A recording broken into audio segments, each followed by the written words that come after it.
guys? Hello and welcome back to the SpursRelated YouTube channel. I hope everyone's doing very well today, Monday, back into the week and back into more Spurs news. And the drama doesn't stop, does it? We'll get into all things FA Cup draw, putting it straight out there. If you guys haven't seen already, those watching, I'm sure you have. We have drawn Wrexham away or Sheffield United away, depending on the result of that fourth round replay. But also a lot of drama with Pedro Porro and the news surrounding that today, especially this morning. The news broke. I was on the way to work and I was absolutely terrified of what could be to come. And isn't that right, Jack? The fairy tale, do you call it a fairy tale? Do you call it the roundabout of Spurs? Depends how you look at it. I mean, it could be a fairy tale ending or it could be an absolute horrendous transfer window, Jack. Yeah, exactly. It could be we get the pinnacle player that we've identified as our main target, someone who I think me and you, James, after speaking to the Euro expert, thinks can transform this Tottenham team. And I feel like if we don't get it over the line now, it could be detrimental to our season just because of the hype and the belief we need around the club at the minute. We're starving for positivity, and I think he'd bring that. But yeah, we're going to have to wait and see. Alistair Gold's reported that it's still on. So as Fabrizio Romano, David Ornstein this morning did say it's off. But then again, there's so many conflicting reports between, I guess, reliable journalists that you don't know this still could happen. Pedro Porro has missed training. He really wants to move to Tottenham. So we just got to hope the sporting chairman and Daniel Levy can come to some sort of reasonable conclusion. Absolutely. We'll get into things more in just a few minutes. I'm going to welcome the people in the chat that have joined us, the Spurs Relatables, the loyal followers. Alanami's in here straight away saying Ryan Reynolds FC and free Porro. Also, we've got Conte's Ketchup. Obviously, love that name. I feel like you've definitely been in before, but I feel like you might change your name. He's saying just another normal day at Spurs. More staged theatre from Spurs with this 30-day Pedro saga, another staged event. He's coming in the summer, is more to the truth. And he's saying, I'll take Ryan Reynolds over Sheffield United. Mark Cousins is in here. Mark, hope you're doing well, mate. He's saying, even lads, same old Spurs messing about, then end up with nothing. Still, at least we're going to win the cup. Love the positivity. I'm happy with this draw. We'll get into the draw in just a second and the full draw. Who else have we got in here? We've got Louis. Thanks for joining. He's saying they're back. Louis, thanks for joining. And guys, if you are buzzing that the live streams are back more consistently, I think there's 15 of you already in here. Smash that thumbs up button, subscribe. It's absolutely free to do so and helps the channel tremendously. So yeah, we'd love to get you guys on here for your opinions in the chat. Maybe bring some of you guys in on a call-in show. Let's try and build this community back up. It is a great space for you guys to know each other as well.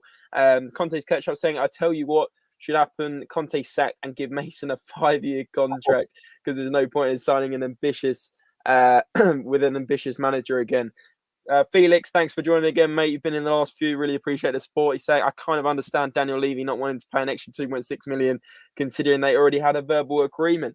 I mean, I just don't understand this, though. The thing I would say about the board and the sort of purchasing of players is how many more times. I mean, I'm hoping Pedro Porro doesn't fall through, right? I'm hoping it does come off, and I'm still confident it will. But how many times, Jack and chat, have we been in a situation where it's Jack Grealish, Paulo Dybala, Bruno Fernandes, and there's been so many names over the last few years where we've literally been 4 or 5 million off the value and not got it done. He's gone to a rival club and they've done tremendously well. Yeah, countless amounts of times, and it's actually scary to think that it's Tottenham Hotspur seems to be the club that manages to do it all the time, and it seems like the player ends up tripling in value anyway. This could be the case with Pedro Porro, who a lot of people are identifying as one of the most exciting young wing-backs in the world, really, or at least in Europe. So we've got to make sure this doesn't happen again. And I think Felix is kind of right with what he's saying. I think Daniel Levy has been Daniel Levy'd, if we're being totally honest here. Daniel Levy would love to renegotiate if he wants it's done, because you've kind of enticed them in. The fans are expecting Pedro Porro now. Everyone thinks it's done. The Sporting, I think, you know what? I'm going to be cheeky here and I'm going to ask for a bit more money because they know that Daniel Levy cannot afford to make this transfer and not go through, because the atmosphere around the club will be so toxic that it could even push him out. Maybe I'm going too far with saying that, but the fans will be on his back so much on that. We've already talked about protests outside the Spurs club shop this Sunday. And I really don't want that to be the case. I want Spurs to have a really good end to the season. I think just a toxic atmosphere is not the best way to go about it. But it is reasonable. If this deal doesn't get done, then you can understand fans' frustration. But if you look at it half past full, if we get this deal done, we're in a strong position, really, to challenge for the FA Cup, still in the Champions League, and potentially get a top 4 place. So it really is, right now, it can go either way, James. And I'm really hoping that we get this deal over the line. I'm quietly confident we will. But after the news today, it's definitely not a dead certain. Absolutely. I got sent a list earlier on Twitter with the players in the last 10 years that we've missed out on because we've been messing around in the transfer window, or we haven't met the valuation of a player and we've been a few million off and we don't want to pay it. Paulo Dybala, Luis Suarez, Diaz from Liverpool, Bruno Fernandes, João Moutinho, Ricardo Pereira, David Villa, Fernando Morientes, Willian, Hulk, Leonardo Demau is probably a good one. We didn't sign him. Dani Alves, Hazard, Mane, Eto'o, and Grealish. Now, to be honest, I don't know how all of them are true, but certainly 50% Well, I'll tell you are true. That are definitely true, that I think would transform this current Tottenham side in recent years. Ruben Dias from Benfica, when he wanted to move to Tottenham and he was happy to, went to Man City because we didn't snap up the money quick enough. And Milan Skriniar was happy to join under, I think, Jose Mourinho and potentially even Nuno. Bruno Fernandes. He was on his way for a medical. We were linked with Bruno Fernandes and Paulo Dybala. It looked like we could have brought both of them in, and we brought in Ndombele and Celso. It's almost laughable. It actually is almost laughable. Listen, let's catch up on chat because we've got a bit behind. And guys, there's a lot of comments flowing in. Please do keep them coming in. Please do keep asking your questions. And I'm saying even after this transfer window, we would have gained anything. Another attacker for depth that sent Hill on loan. I don't get it. I don't get the Hill deal as well. We're getting to that as well. Have you seen that? And also Jed Spence is off to Nice. I mean, is it known Rennes? Rennes. I mean, why? Well, I mean, he doesn't play anyway, so, fair enough. But, we'll get into it. That suggests to me that we are getting Porro if we're getting rid of a right wing back. But I don't see a problem with Porro. His stats aren't that great, and we can make another smart signing for a right wing back. What really happened at Spurs? Mane is another one. Exactly. Daniel Levy would all about regenning. Would know all about. I'm not sure what that is. Renewing of verbal agreements. Ask Kane. Steve saying so much more important to win the negotiation than actually improve the club. Sarcasm. Exactly, Steve. Exactly. Oh yeah, Kim Min Jae, we missed out on. He says, "I'm furious with Sporting. We also have the board to blame. Why couldn't we have got this deal earlier?" I know why we went into the 30th of January. It's unbelievable. It really is. It's like doing your homework last minute. I was the one for doing that. What is Paratici doing? Get some loan signings in until summer to cover centre back, right wing back. I mean, we haven't even covered centre back. I just don't get it. I do not get it. So we quickly cover things because I think that's really important. I think that my main worry right now is genuinely our centre backs, and I'm struggling to understand how Spurs are going to get through and compete with the best teams in the Champions League, the top teams left in the FA Cup, and compete for the top 4. Look at the likes of Chelsea and Liverpool, the quality they have, and they're about 6 points behind us, might be 4 points. They've got Matip, Van Dijk, Kanate, and I've definitely missed one for centre halves for Liverpool. And they've got Chelsea have got Thiago Silva, Wesley Fofana, who they spent 76 million on, Badish Sheely, who they've just brought in for 40 million. Tottenham have still got Ben Davies, Sanchez, Eric Dyer at the back. And we're thinking, honestly, it's just really frustrating. I think that's our main concern, centre-backs, and we're not going to address it till the summer. I'm worried that's going to be too late. But if we don't bring in Pedro Porro, we've got an extremely weak back line, if we're being completely honest. We have back line anyway, Jack. Pedro Porro or not Pedro Porro. I'm sorry, it's weak. But Davinson Sanchez, imagine how weak it will be without Davinson Sanchez again clearly proved. I mean, I don't know how many times I have to say it on this channel. I'm getting sick of saying it. The guy is not a competent centre back. He has no idea where his feet are. He is just top heavy. He has no idea. Looks like he's going to fall over. He's like Bambi on ice, mate. He has no idea where he is. nearly made a mistake, or he pretty much did make a mistake. He got away with it because Preston were poor at the weekend. You got Eric Dyer, who's got mistaken him every like 60 Eric minutes. Dyer is a competent No, backup. Jack. How many times are we going to say he'll do? When are we actually going to challenge? When are we going to be a serious club? 100%. But as a backup centre back, if he's not being relied on week in, week out, I think that's relatively reasonable. But we have to bring in someone that. But Jack, you say about backup, and then it becomes real. It becomes the starting 11 because we had injuries. 5 players in one window. You can't get rid of 5 centre backs. But one would be nice. One centre back or 2 centre backs. We need them, Jack. 100%. But what I'm saying is, Eric Dyer, like Sanchez, is worse than him. 100%. I'd even argue Longlay's worse than him. I would argue Ben Davies. As a central centre back, I think Eric Dyer is probably the 3rd or 4th centre back that we need to get rid of. There's far more in front of him, in my opinion. Tanganga's not good enough. Yeah, they're all not good enough. Other than Romero, even Longlay's not good enough, Jay. It's a stopgap. That's why we signed him on a loan. Like, that is the only reason we signed him on a loan, because it was a cheap option and we didn't want to fork out for an actual centre back. When are we actually going to fork out proper money and get players that upgrade this squad? Because we have got diminished since Pochettino left in pretty much every single position, and we could go through it, but we haven't got the time tonight. But I mean, just think about it, Jack. When Pochettino was in charge, we had Toby Alderweireld, Jan Vertonghen, and even, to be honest with you, we had a couple of good backups, didn't we? Yeah, we had a Sanchez that was just coming in from Ajax, brought in for 45 million. That we believe. I was even thinking, and people will probably take the piss out of this, but Kevin Wimmer was a solid centre back, a solid backup, 110%. He did a job when he came in for Spurs. Yeah, he went off the boil a bit, ended up going to Stoke, and then God knows where he's gone now. But oh my goodness. If you're raising your eyebrows at Kevin Wimmer, I'm not saying I want him back. No way am I saying I want him back. You know, the guy's absolutely done now. Like, I don't even know how old he is or whatever. But my point is, we had 2 solid centre backs every single week that we could rely on, that were a partnership that knew each other's game inside out, and it was the core of our team.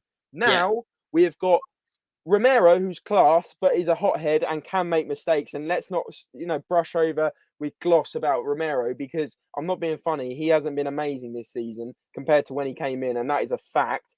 Yeah. Eric Dyer, I don't know how many times I have to tell people on this channel that he has been not good enough for about 5 seasons. And let's be honest, when he came in under Pochettino, he played central defensive mid, he was decent. Then he got pushed out towards the centre-back position, played all right there for a bit, and then we realised that he had mistakes in him. Correct or not correct? How can you want a centre-back in your squad, let alone in your starting 11, that makes mistakes week in, week out? Why would you want that? Exactly. We deserve better, and I'm not disagreeing from that. But I think that we're being unrealistic. We're not playing Football Manager here or career mode on FIFA. There is players that we need to clear out first, and I think Dyer is not the main one of those, in my personal opinion. I would say it goes Davinson Sanchez, Eric Dyer, Ben Davies. Yeah, but Longley as well. I think the only reason why he's alone, and that's why I'm not. I think Sanchez. I think Tanganga is more important. We get rid of, at least. I don't think he's good enough. Tanganga. Dyer, don't forget, has been around the club for 5-6 years, and he's a big member of the squad, and is. Some people have said on the England camp reports, he's a big leader, okay? To have him around the dressing room for a couple of years as a backup centre-back, in my opinion, is not awful. But 100%, we need to bring in someone of the ilk of Bastoni or Gvardiol. That would transform our team. Totally agree. We need one main centre-back and one left centre-back, and they have to be of quality. That there's no denying that. But anyway, I think we move away from centre back. We need to bring some positivity. Shall we? It's created a good debate. I mean, the views have grown since we've been talking about this, Jack. I mean, there's about 25 of you across all socials now. Thanks for the support, guys. Please do smash a thumbs up if you are enjoying these debates and this insight into, obviously, the FA Cup draw and our squad at the moment, and Pedro Porro. What's the points back in here? He wrote a few comments. He was saying, love you guys. Great to have you back. Thanks, man. Really appreciate that. Saying it as if Levy designs our situation to where we can't win anything. Couple more. Yeah, I read out that list earlier for 100%. And I'm saying you just can't afford to be hesitant or slow in the transfer window anymore. The competition is getting more intense. Leeds signing Weston McKennie. I feel like that's incredible signing. And don't forget that we're talking about Bournemouth looking like the most likely team to sign Nicolo Zaniolo, bidding the most. He's gone. Land. You've got Navas, Hamad Traore, they've just signed. yeah, Keylor Navas, James, going to Nottingham Forest, someone who's won the World Cup, someone who's won the Champions League with Real Madrid. We're talking What did I about. say the other day? I think it was after you left on the Euro Expert one. I said, because he was mentioning backup goalies, and he said about going for Areola, didn't he? And I said, Well, he said Lafont. yeah, Lafont but he is was talking about backup keepers that aren't playing, that are sitting on the bench. And I said, what about Keylor Navas? And the next day, he's linked with Nottingham Forest. I mean, it's unbelievable. A&R saying Romero, Davies, Longley, Dyer, Sanchez. I completely agree. This is my list, Jack. This is what I just said. This is correct. This is correct. I would, it's down to opinion. I can see Of that. course it is, yeah, of course. But in my opinion, it's correct. Dyer couldn't get a game under Poch. Now he's a starter. There's the problem. Exactly, Mark. 100%. I mean, Jack, if you look at it, like every single position, we're playing second or third string players under Poch in starting 11. And that's true. Ben Davies was a backup left back. He's now playing left centre back. Great. Thanks, Ben Davies, for papering over the cracks. Hang on, Jack. For papering over the cracks last season and doing a job. But I'm not being funny. You can't just, paper over the cracks for like 4, 5, 6, 7, 8 years for some of these players. I mean, Ben Davies has nearly been at the club 10 years. I mean, thanks, Ben, but I'm not being funny. You're dead average.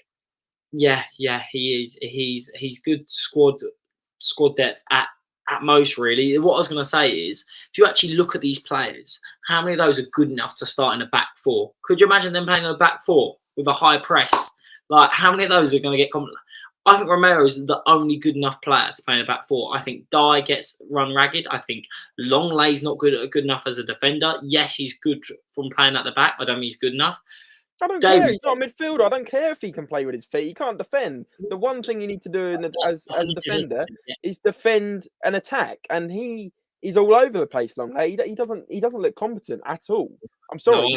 No. I was hesitant when we signed him, and I did say that. And Joe came on this podcast, as you know, and he said, "I'm not sure about Longley. There's probably a reason why Barcelona are getting rid of him. He's not really being incredible." Let's be honest, Jack. Let's stop sugarcoating this. These players are just terrible. They really not good enough to play. If we want to progress to the next season, maybe they're not terrible, but they're definitely not good enough. But don't forget, the only way I can look at this in a positive aspect is we did try to get Bastoni. We tried to bid the money. We meet him with the agent, and he didn't want to go. Gavardiol was not like Chelsea bidded 80 million, and he wasn't allowed to leave at the end of the window. And that is a lot of money to spend on an unproven centre back, you could argue. So I don't think the targets were there for Tottenham to buy in the summer. This is the summer now where we've identified that we need 2 serious centre backs. If we don't spend the money, then that's when I understand the uproar. Don't forget, we spent 190 million in 2 windows, which is a lot of money. Don't get that twisted. We've just got to spend it in the right places. The outstanding area currently is 2 centre-backs and a right wing-back. If we get those players in of the ilk of Gavardiol, Bastoni, even someone like Pau Torres, maybe Mark Wahey, don't know if you agree with that, James, or someone like, I'm a big fan of Joachim Andersen, these are the players we bring in, and then we can seriously push on. Until then, I don't really see us competing at all in anything, really. I would love to win an FA Cup, but are we going to beat Man City and Manchester United with probably Dyer, Davies and Romero as our back three? But we've been talking about Skriniar and De Ligt and Bastoni for about 18 months now. Let's be honest. And we're going, oh yeah, we'll sign him in the summer. Yeah, that'll be a summer signing. We did absolutely nothing about centre-backs in the summer other than getting Longley on loan. I mean, how is that serious? At what point do you say, actually, yeah, getting a 3rd or 4th string Barcelona centre-back are in dire straits of needing to get some financial help, and sending Longley, who's just a very, very average at best centre-back that can play with his feet apparently, but actually gets tied in knots. I mean, his positioning for some of the goals that we conceded this season when he's been involved have been horrendous. And I'm not just singing out Longley here, for example. I'm just saying that if you look at that back line, and I remember it even just as Conte came in, just before Conte came in, we played Man United at home. We lost 3-0. It was the game Nuno got sacked.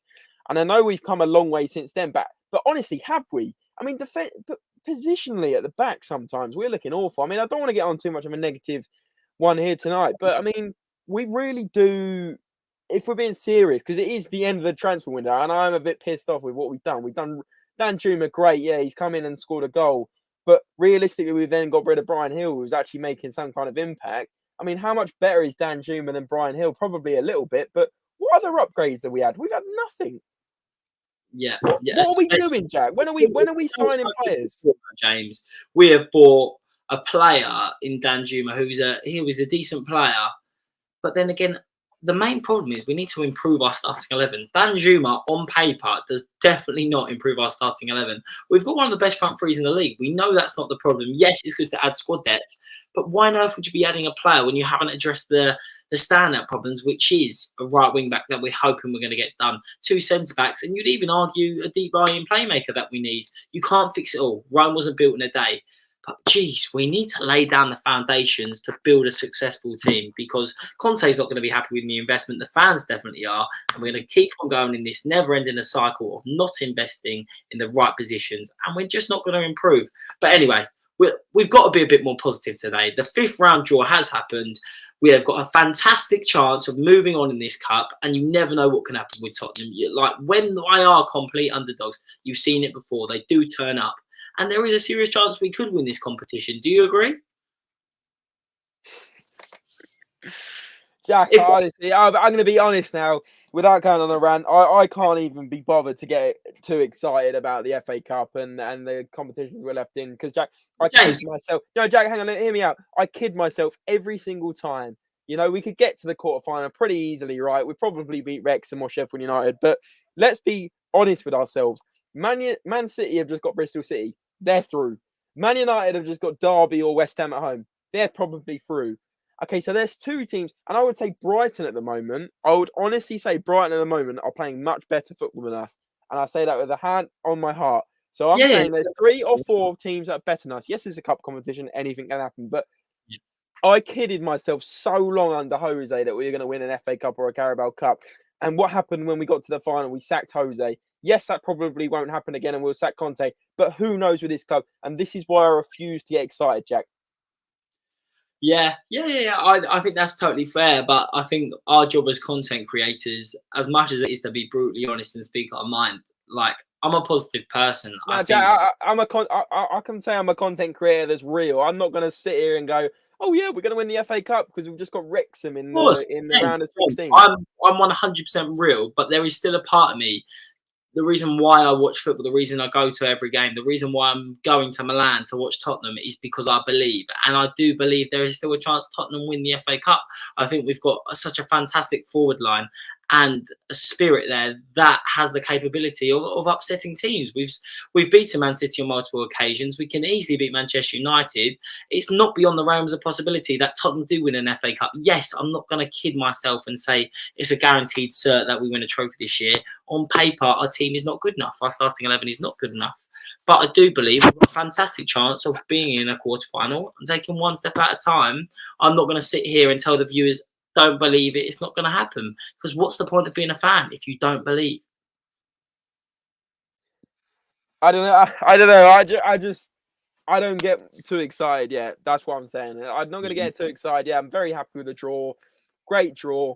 You know, I think we should win against Sheffield United or Wrexham. Yeah, Ronald Reynolds FC or whatever you want to call it. But yeah, I'm just being realistic. Like, look at what was it, Tuesday or Thursday against Man City. Great, 2-0 up at half time.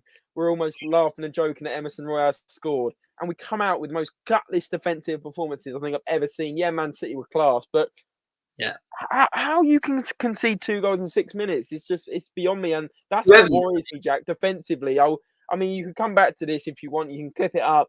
I'm sorry that the defense is going to let us down in any final against any team if we even get to the final. That is my prediction. I'm just being honest. Like, you say what you see. I got so excited about the Carabao Cup. I would have taken a Carabao Cup. That's how desperate we are. Let's be honest. I would have taken a Carabao Cup against Man City. And what do? We're not playing very well, and we sack a serial winner manager that probably could have had a chance. I mean, Ryan Mason took it to extra time, didn't he? Or no, near the end of the game, we lost 1-0. Yeah, I mean, Laporte header.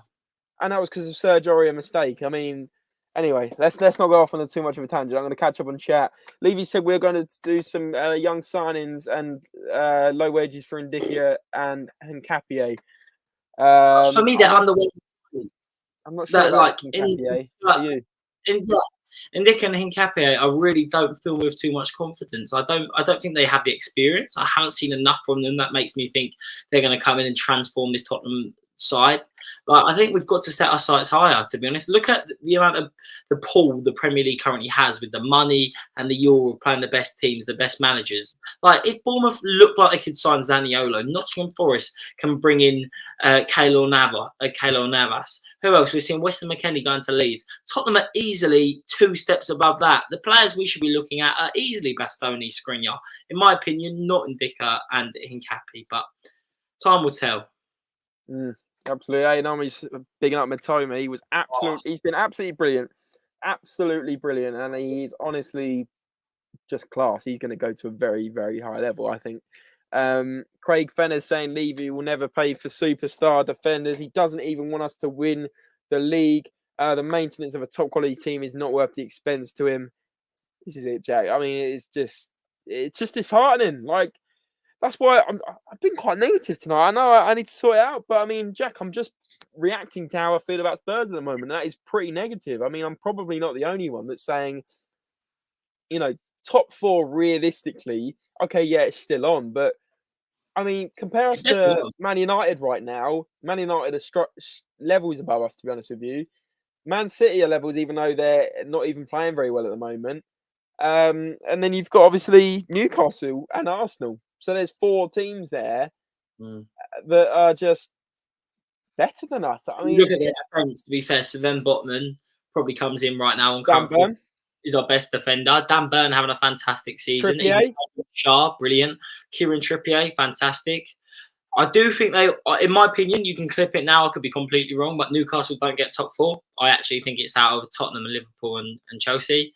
I think Brighton probably have a better chance. Maybe not Brighton, but they'll be up there. I think Brighton are playing fantastic football. Alexis McAllister, Matoma, even Evan Ferguson looks like a great player. Solly March is having the season of their life. They've got all the structure to be a fantastic side. Every time I watch them play, they're playing free-flowing, attacking football, looking to be on the front foot. So right now, when we talk out loud, all these teams are playing so much better than Tottenham, but we're just getting by. We're getting results, and we keep saying it. But if we do click, which we could do with Bentancur, Kulusevski, Son, Harry Kane, Romero, like maybe hopefully Pedro Porro. These are players that are on the brink of being world class. I just really hope it comes to fruition, because it's so frustrating. Just keep being negative. We want to be positive, don't we, James? We do, and you were very positive there, Jack. But again, you've named 6, 7 amazing world-class first-team players. Maybe not world-class, but most of them are. Yeah, and then you've not named any centre-backs other than Romero, which is 2 of our positions. You've not named a left wing-back, and you've not named another centre-mid, and a goalkeeper, which is the spine of your defence, the spine of your team, and we haven't got competent players there. I mean, I've said competent about 7 times, but that's the moral of the story is we haven't got players that are good enough to fit in with the likes of Harry Kane, Heung-min Son, Bentancur, Romero, Kulusevski. We're lacking 4 starters that are going to be in that team. And the problem is the drop-off between your Harry Kane, your Son, your Kulusevskis is massive. The difference in quality is absurd. And that's a serious problem. Like, if you look at Manchester United, everyone's about the same level. They play as a team. Even Arsenal, I wouldn't say on paper before the start of the season, you would have said they had 3 or 4 world-class players, but everyone's playing at a fantastic level as a team, working as a unit. I don't feel that's happening at Tottenham right now. We're kind of still relying on individual quality and individual brilliance to get us through. And I think that's mainly due to the disparity in quality between our players. Gary Grant, good comment here from Facebook, saying the way Conte has treated Jed Spence is a form of bullying. Sooner Antonio Conte goes, the better. Thoughts on this, Jack? Thoughts for me, he's clearly not the biggest fan of Jed Spence. I can't really see why, because everything I've heard, he's a fantastic role model, fantastic professional, trains as hard as anyone, just waiting for his opportunity.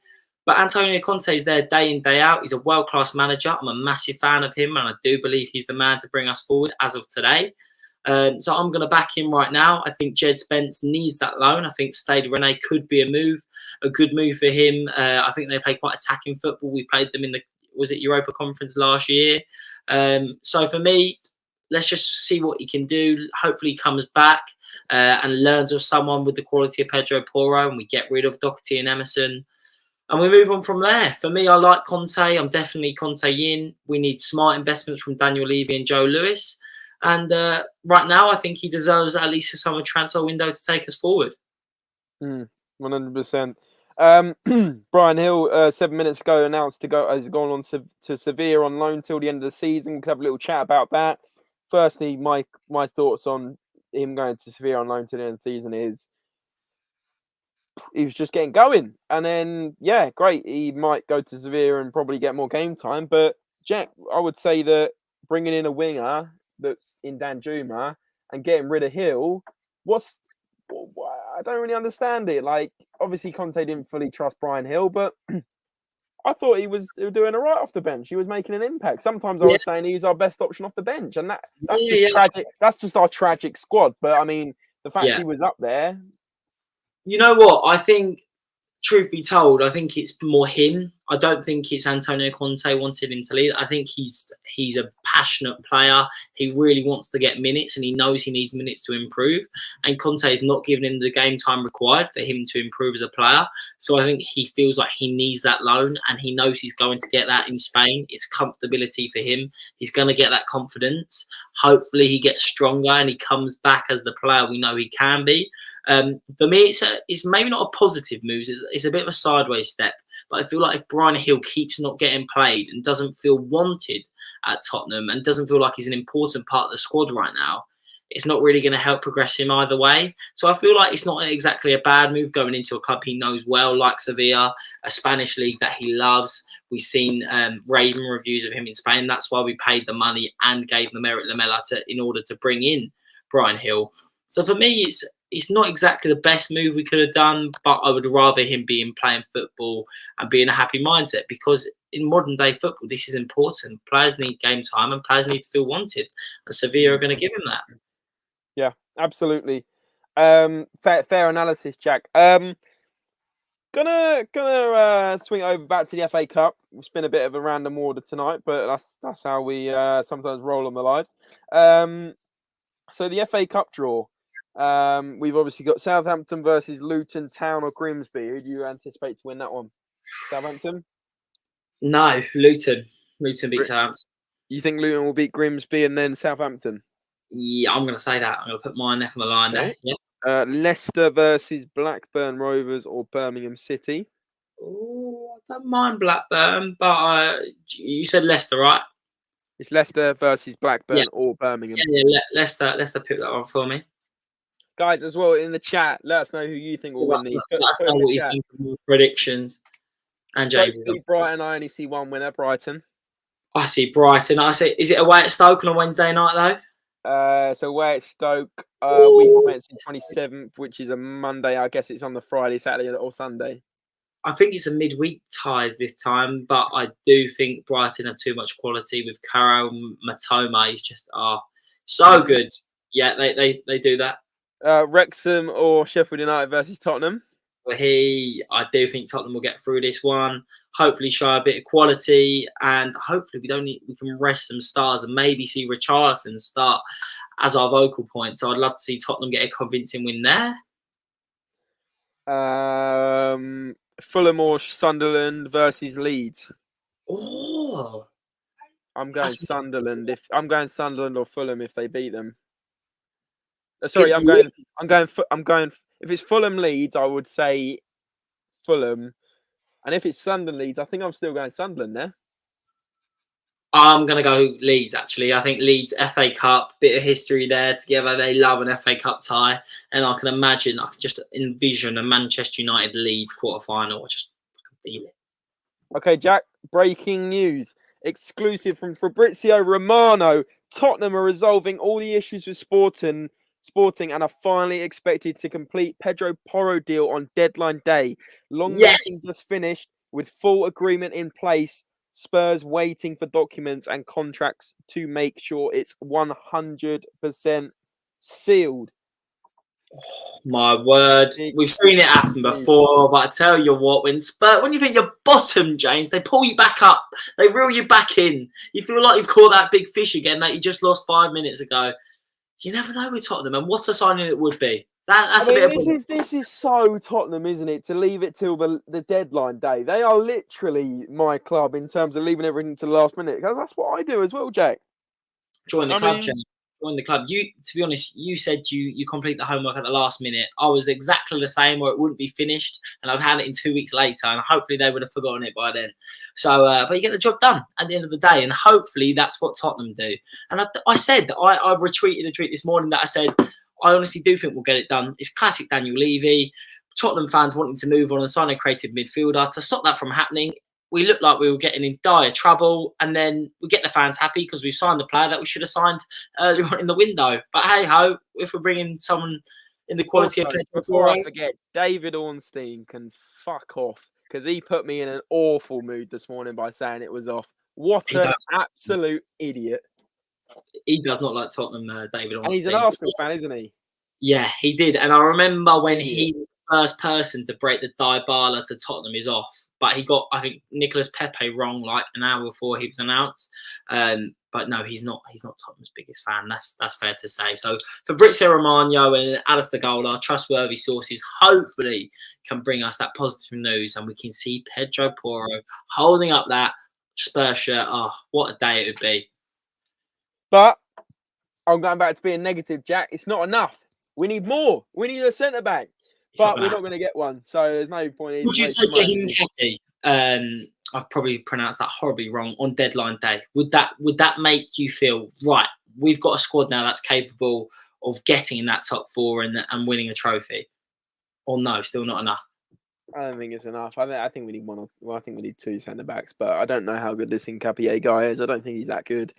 I think we need a Delit or a Skriniar or a Destoni. I mean, there's 3 into centre backs we could get.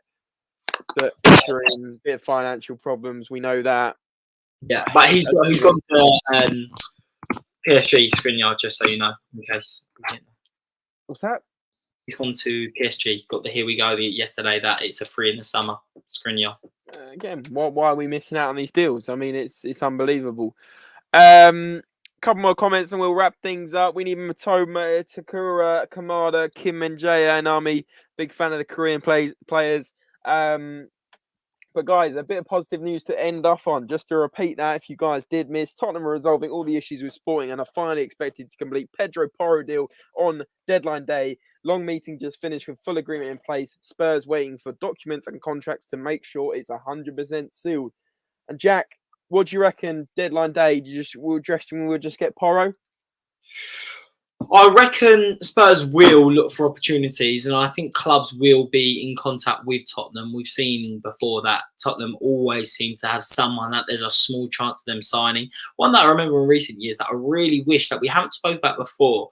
I remember a lot of outlets reporting that John Stones was available on deadline day, and Arsenal and Tottenham are looking at a potential deal, as well as Antonio Rudiger, if you remember, James. And look how good they ended up being. Do I think there's going to be opportunities? And I think players will probably realise the financial situation that they're in, and they're going to offer their agents and their clubs are going to offer out a reduced fee. I do. Does it mean it's going to happen? Probably not. I'm going to say one incoming. Pedro Porro will be holding a Spurs shirt, and hopefully there'll be a bit more positivity surrounding the club. Okay. I know he's saying I like Hincapié, but I feel like if we both play Romero and Hincapié, we need someone who is a genuine competent defender, not some donkey like Dyer. Why do we think that he now wants to say different to that? Conte did say in our interview in December he was happy with that without a centre back. I think he gets told to say a lot of these things. I really do. But guys, there is 20 or so of you across all socials watching. Thanks for the support. And guys, I've had a little idea. It's deadline day tomorrow, of course. Perhaps we could do a little deadline day video later on tomorrow night. So if you do want that, smash the thumbs up. Let's see 20 likes on this video minimum for that deadline day reactions tomorrow. We'll get you guys all in here. We'll get you on. We'll assess what you guys think of the transfer window. Give it a rating out of 10 and we can assess everything tomorrow. So do smash the thumbs up button on this video before you leave. It's free to do so. And hit the subscribe button and turn notifications on if you are new. You will not be disappointed with the content that we are bringing you guys. It's an absolute pleasure for all you guys to be commenting some really positive stuff tonight and some good questions as well for myself and Jack. So please do continue to support and smash that thumbs up button. That is honestly, that would be absolutely brilliant if you guys could all smash the like. Jack, thanks for joining me, mate. Pretty positive on the whole with the draw and obviously the Porro news to wrap things up. Put me in a bit of a betting mood. I went a bit negative at one point, but listen, that's what Tottenham do to us. They put us on a whirlwind, don't they? Yeah, exactly. Being a Tottenham fan, it's a crazy roller coaster, but I love being on a roller coaster. I love my club, but more importantly, I love having the guys back in the chat today talking about Spurs. It feels good to have the community back, and I know this is just the start, James.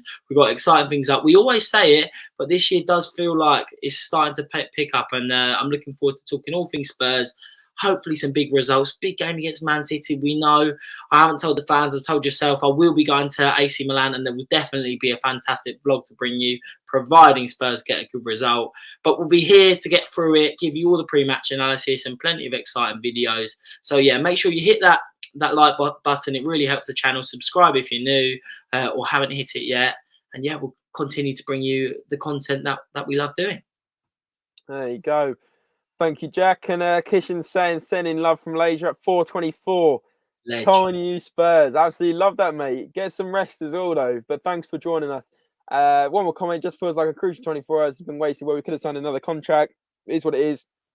It's a perfect situation for Levy, isn't it? It's a perfect situation. But guys, that is all we have time for. Like we said, we'll say it once more. Smash the like button. It's free to do so. Subscribe if you're new. And as always, guys, remember, come on, you Spurs!